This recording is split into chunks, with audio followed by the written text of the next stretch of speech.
Welcome to Mystery Novelist, where every story hides a secret and every secret begs to be told. I'm about to tell you isn't just some made-up horror story. This is real. I lived it. I saw it with my own eyes, and my heart still races every time I remember what happened. My name is Mohammed Ashraf, and what happened beneath our old house, in a small village near Cairo, wasn't just about digging for treasure. It was a curse. A real one. It started with a shovel, and ended with something no one could ever explain. We were a simple family, living in an old mud brick house in a quiet village. Nothing strange ever happened there. Or at least, that's what I used to believe. Until my uncle Mustafa came to my father and said, "There's something under this house. Something big. I'm sure it's ancient." The night they started digging, the sky was covered with thick clouds. The wind howled like it was warning us. And the moment the pickaxe hit the ground, we heard a strange sound. It wasn't dirt. It wasn't rock. It was something else. Something ancient. Like we cracked open something that had been sealed for thousands of years. They kept digging for hours. Around 2 a.m., they hit something flat and solid, like stone. My uncle wiped it off. It had carvings, symbols, like hieroglyphs, but older. I remember him whispering, "This isn't from our time." That's when the weird things started happening. First, all the lights in the house flickered. Then, we heard footsteps above us. But we were in the basement. There was no one else in the house. Uncle Mustafa wanted to stop. But it was like something was calling him, pulling him deeper. He smashed open the stone slab. And behind it, a narrow tunnel. Cold air rushed out of it. And I swear, I heard whispering again. But this time, it said my name. They went in, just my uncle and my cousin Hassan. I waited upstairs. An hour passed. Then two. Silence. Nothing. Suddenly, Hassan came running up. Pale like a corpse. Eyes wide. He couldn't speak. He just pointed to the hole. Uncle Mustafa never came back out. We called the police. But when they arrived, the tunnel was gone. The slab was back. Like it had never been touched. Hassan. He never spoke again. And 2 months later, he disappeared too. I've kept this story to myself for years. But now, I hear the whispers again every night. And last night, I found dirt on my floor. Fresh dirt. We entered the tunnel, one by one. Mustafa went first, his flashlight trembling slightly in his hand. Behind him came Hassan, my cousin, always bold. Then my brothers, Khalid, Magdi, and Samir. I was the last one. I didn't want to go in. But something pulled me.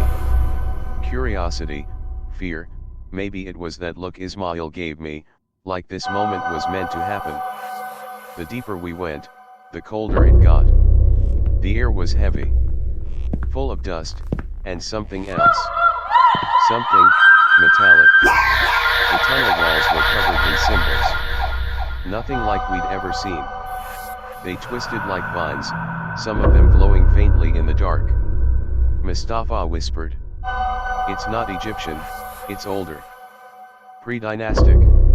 Maybe even Atlantean." Nobody responded. We reached a chamber.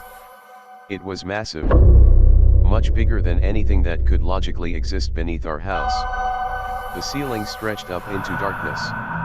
And at the center was a stone table. And something lying on it.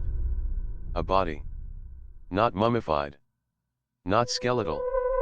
Fresh. Skin stretched tight over its face. Mouth slightly open like it had just screamed.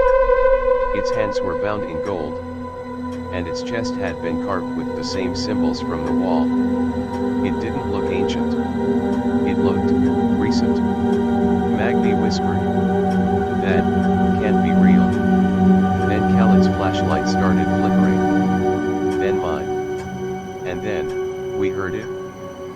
voice.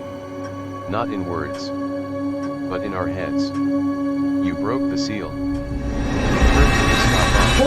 What did you do? But he didn't answer.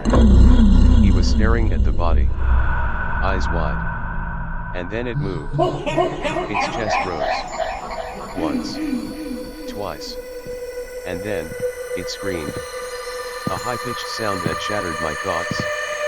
We all covered our ears. But it was too late. The torches blew up. Everything went black. I don't remember running. I just remember being outside. Gasping. Covered in sweat and dirt. Samir was next to me, silent. Frozen. We were the only ones who made it out. Magda. Khaled. Mustafa. Hassan. Gone.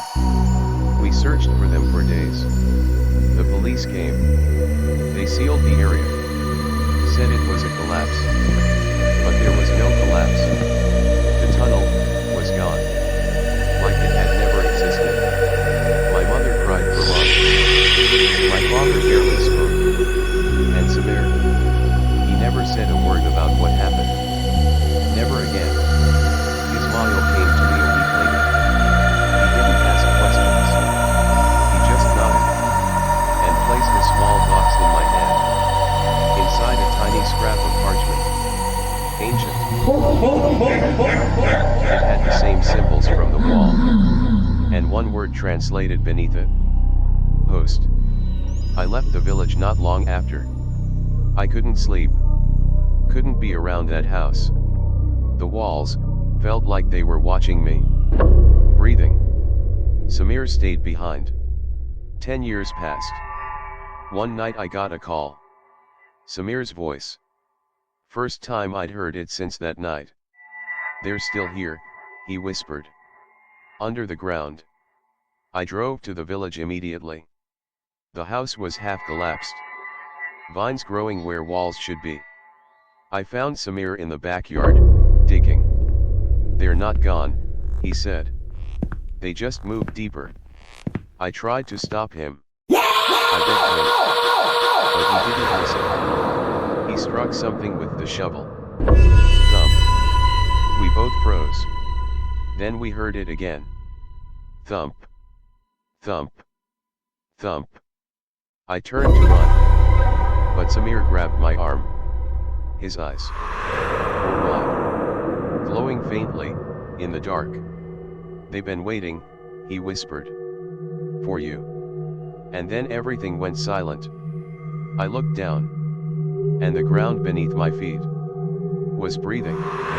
If this mystery haunted you, don't forget to like, subscribe, and join us next time for another tale you'll never forget. Until then, stay curious.